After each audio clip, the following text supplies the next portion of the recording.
tratamento da doença nodular tóxica, a gente vai ter a cirurgia e a gente vai ter o radioiodo.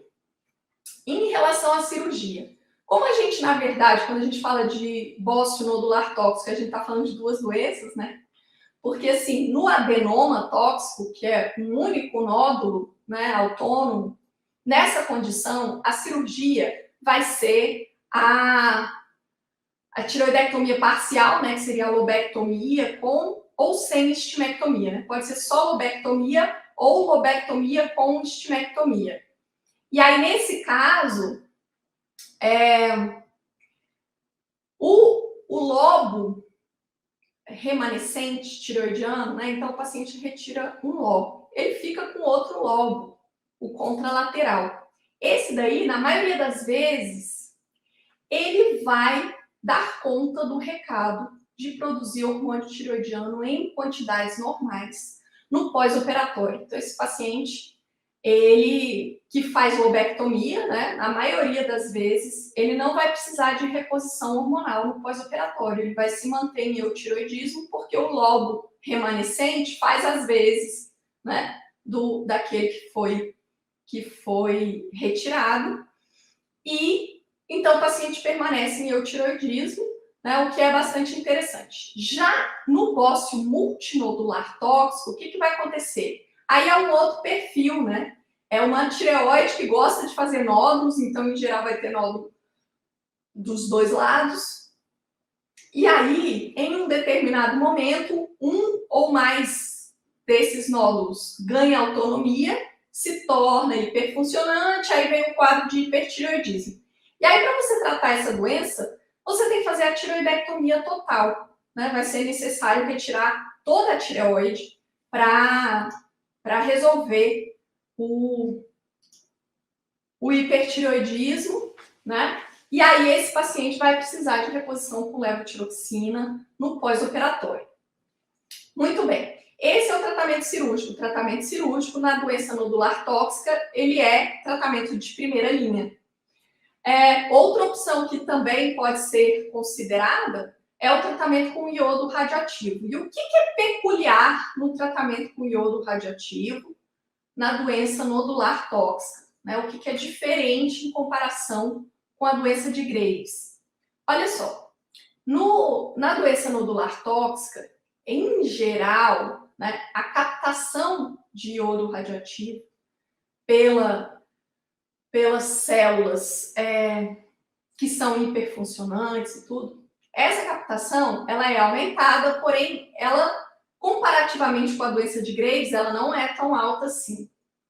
Isso significa que, para que a gente tenha benefício no tratamento com iodo radioativo na doença nodular tóxica, a gente vai precisar de doses de iodo maiores do que as praticadas na doença de Graves. Lembra daquele raciocínio que a dose de iodo necessária ela vai ser proporcional à captação da glândula e, na verdade, inversamente proporcional.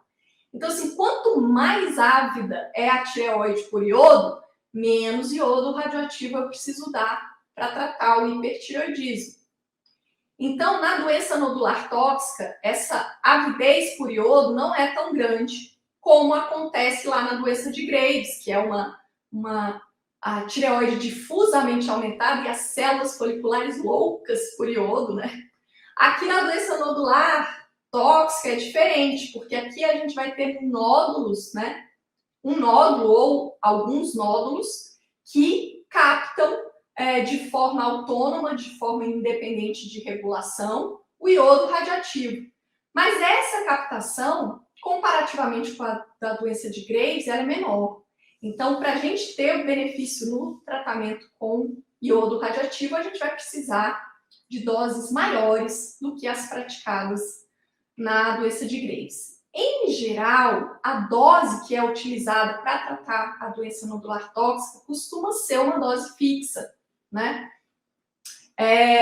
E essa dose é maior nos pacientes que têm bócio multinodular tóxico do que nos pacientes com adenoma tóxico, porque só da gente lembrar daquela imagem que eu mostrei, né, da cintilografia, quando o paciente tem adenoma tóxico, a gente vê uma bola, um núcleo de captação, né, captando muito iodo ali, concentrando nele. Quando a gente vê o bócio multinodular tóxico, aí a gente vê, né, um nódulo mais hiperfuncionante, um outro normofuncionante, ali imagens que lembram nódulos frios, né, ou hipofuncionantes. Então, assim, a quantidade de iodo radioativo necessária para controlar o hipertireoidismo nesses pacientes vai ser maior, no bócio multinodular tóxico. E aí, em geral, são doses fixas, né? Essas doses podem ser calculadas, mas muitos centros de medicina nuclear fazem doses fixas, que no bócio multinodular tóxico costumam ser acima de 20 miliquiris, né? No adenoma tóxico também costuma ser entre 20 e 30 miliquiris, mas no bócio multinodular tóxico pode chegar até 50 miliquiris de iodo, né? E, inclusive, pode ser tentado, né? Pode ser administrado o TSH recombinante humano também para tentar otimizar a captação de iodo radioativo nos pacientes com bócio multinodular tóxico. Então, se a gente pensa no raciocínio, né, o que está por trás desse pensamento aí, dessa lógica, é a gente pensar que o iodo radioativo que é administrado, ele precisa se concentrar lá nas células foliculares tireoidianas para que ele possa emitir a radioatividade, e essa radiação que ele vai emitindo ao longo das semanas e meses, essa radiação ela vai provocando uma destruição actínica, né, do tecido tireoidiano. Então, se você entende esse mecanismo, fica compreensível você entender que as doses de iodo vão ser necessárias, vão ser maiores, né, na doença nodular tóxica do que na doença de Graves.